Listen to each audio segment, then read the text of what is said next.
avec leur épouse. Bien sûr qu'il y a des textes qui nous rappellent les droits de l'époux vis-à-vis de l'épouse et de l'épouse vis-à-vis de l'époux. Ils doivent être respectés pour avoir une harmonie dans le couple. Et ces textes nous rappellent que le mari doit respecter son épouse comme l'épouse doit respecter son mari. Il doit avoir une entraide et on doit aller au-dessus, au-delà des défauts des uns et des autres. Et patienter au maximum dans une entraide ici fraternelle, spirituelle, d'amour et d'affection. Alors pour éviter ces querelles et ces divorces précipités, on parle de discussion, al-hiwar. Mais la discussion avant de se marier. Déjà les gens qui veulent se marier avant de se marier, discuter. Il y a des gens au bout de 5 jours, 4 jours, il a parlé une fois avec la femme, il veut se marier directement, au bout de 2 semaines après il divorce. Et là il dit mon frère on a fait le halal. Et c'est la sunna. Tu as résumé la sunna, tu la vois 2 minutes. C'est la sunna pour toi et ta fille, pas pour ma fille, akhoya. Sunna, tu vas venir 3 jours, je te connais ni d'Adam ni d'Ève, c'est la sunna. Il faut apprendre à connaître la femme apprendre à connaître le mari. Parler ensemble 1 mois, 2 mois, 3 mois, voir la famille, dans un cadre sain et licite, bien sûr.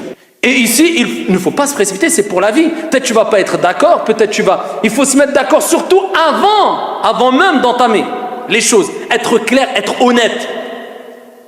C'est-à-dire dire où sont tes défauts, où sont tes qualités, les dire clairement dès le début. Ce n'est pas caché et après au bout d'un mois, ah ben moi c'était comme ça. Ben, elle n'est pas sur la même longueur d'onde. Pourquoi tu n'as pas parlé avant? Il fallait le dire dès le début. Le prophète alayhi salatu wassalam. Regardez son comportement avec Salama radiyallahu anha warda. Salama, l'épouse du prophète, qui nous donne une grande leçon. Le prophète voulait l'épouser. Elle a été claire avec le prophète. Elle aurait pu dire c'est le messager d'Allah, le prophète de l'humanité. Combien on donnerait juste pour voir 2 minutes le prophète? Elle a l'opportunité de vivre avec le prophète, d'être son épouse, appelée Mu'minin, la mère des croyants. Et bien quand le prophète alayhi salatu wassalam, il lui a demandé, qu'est-ce qu'elle a dit? Elle a été honnête. Elle a dit, Ya Rasulallah, ô messager d'Allah. Elle a dit, je suis une femme vieille, je suis âgée. Pourtant il voit, mais elle lui rappelle. C'est comme si elle lui disait, voilà, prends bien en considération cet aspect-là. Je suis âgée. Regardez l'honnêteté. Elle ne regarde pas son intérêt personnel. Elle voit loin, c'est une femme mature. C'est une femme mature, posée. Je suis très vieille. Le prophète alayhi salatu wassalam, il acquiesce, il écoute, il entend. Elle continue. Elle dit, j'ai des gens sous ma responsabilité, des enfants sous ma responsabilité. Et elle dit, je suis jalouse.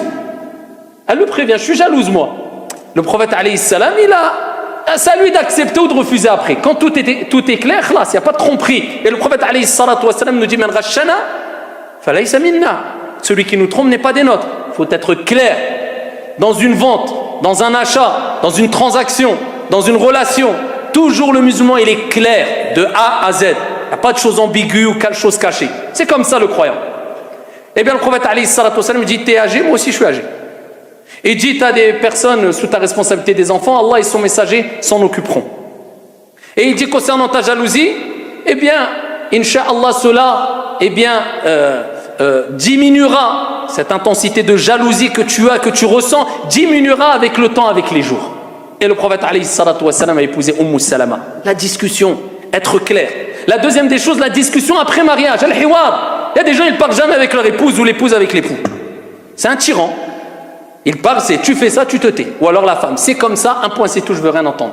Qui accepterait de vivre dans cette ambiance-là? C'est quoi la tyrannie ou la... Je rentre chez moi pour vivre la tyrannie? Eh bien ici, le hiwar, la discussion, la conversation,